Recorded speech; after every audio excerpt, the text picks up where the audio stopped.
జరిగిన వెంటనే తొలి సూర్యకిరణం ఆ ఆలయం గర్భగుడిలో పడుతుందట.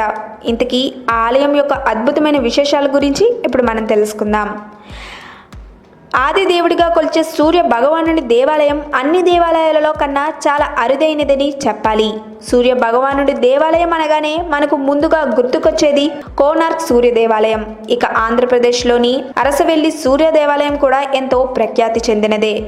అయితే ఈ రెండు సూర్య దేవాలయాలే కాకుండా గుజరాత్లోని పుష్పవతి నది తీరాన వెలిసిన మొడేరా సూర్య దేవాలయం కూడా ఎంతో ప్రసిద్ధి చెందింది. ఎంతో చరిత్ర కలిగిన ఈ సూర్య దేవాలయం గురించి స్కంద బ్రహ్మ పురాణాల్లో కూడా ప్రస్తావన ఉంది. ఇప్పుడు మనం ఈ సూర్య దేవాలయం విశేషాలను విశిష్టతను తెలుసుకుందాం. కానీ అంతకంటే ముందు మా ఛానల్ని సబ్స్క్రైబ్ చేయడం మాత్రం మర్చిపోకండి. అహ్మదాబాద్ నుంచి 100 కిలోమీటర్ల దూరంలో ఉన్న పుష్పవతి నది ఒడ్డున సూర్య దేవాలయం ఉంది.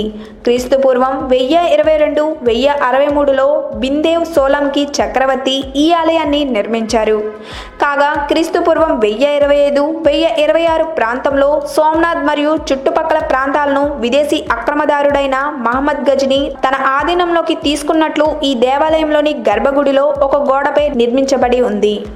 గజని ఆ ప్రాంతాలను స్వాధీనం చేసుకోవడంతో సోలంకీలు తమ పూర్వ వైభవాన్ని కోల్పోయారు. ఈ నేపథ్యంలో సోలంకి రాజధాని అహిల్ వాడ్ ఫటన్ కూడా తన గొప్పదనాన్ని వైభవాన్ని కోల్పోయింది.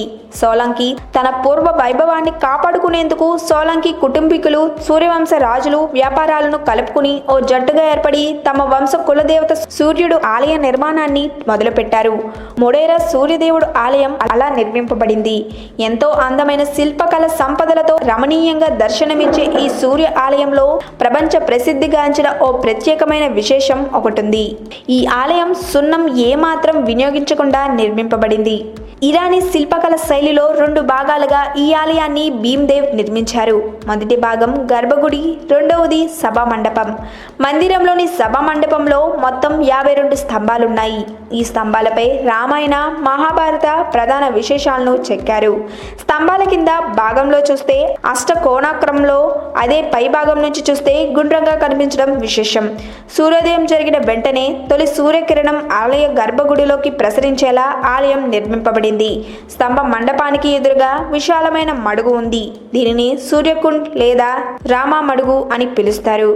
ఈ ప్రాంతాన్ని అల్లావుద్దీన్ ఖిల్జీ తన ఆధీనంలోకి తెచ్చుకునే సమయంలో సూర్య మందిరాన్ని పూర్తిగా ధ్వంసం చేసి విగ్రహాలను కూడా పాడు చేశాడు. మొడేరా చుట్టుపక్కల ఉన్న ప్రాంతాలను ధర్మరణ్య అని పిలిచేవారని స్కంద పురాణం మరియు బ్రహ్మ పురాణంలో ఉంది. శ్రీరాముడు రావణ్ణి వధించిన తర్వాత బ్రహ్మ అత్యపాతకం నుంచి తనకు విముక్తి లభించేలా ప్రాయశ్చిత్తం చేసుకునేందుకు తగిన పవిత్రమైన స్థలం చెప్పమని తన గురువైన వశిష్ఠుడిని అడిగినట్లు పురాణాలు చెప్తున్నాయి. అప్పుడు వశిష్ఠుడు ధర్మరణ్య వెళ్ళమని శ్రీరాముడికి చెప్పాడట. అప్పటి ధర్మరణ్యనే ఇప్పటి మొడేరా. ఈ వీడియో కనుక మీకు నచ్చినట్లయితే లైక్ చేయండి, షేర్ చేయండి. మరిన్ని లేటెస్ట్ అప్డేట్స్ కోసం మా ఛానల్ని సబ్స్క్రైబ్ చేయండి.